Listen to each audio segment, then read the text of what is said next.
Hello everyone, welcome back to కియాన్ షాద్ది channel. అమ్మో, వింటర్ సీజన్ వచ్చింది కదా, ఇంకా మామూలుగా చల్లగలేదు. ఇంకా మార్నింగ్ లెగవాలంటే ఎంత బద్ధకంగా ఉందో. ఇంకేం చేద్దాం, లెగవాలి కదా. సర్లే కానీ క్యాప్సికమ్తో ఏం చేస్తున్నారు అని అనుకుంటున్నారా?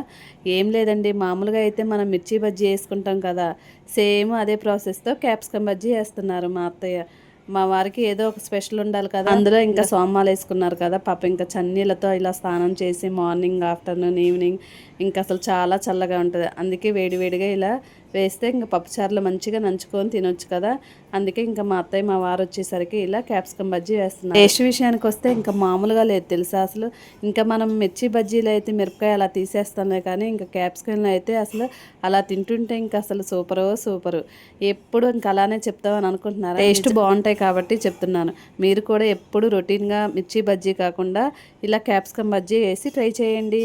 చాలా అంటే చాలా టేస్టీగా ఉంటాయి. ఇంతకీ నా వీడియో నచ్చిందా? నచ్చితే ఒక్క లైక్ కొట్టవచ్చు కదా. నా ఛానల్ని సబ్స్క్రైబ్ చేసుకోండి, షేర్ చేయండి. Bye bye.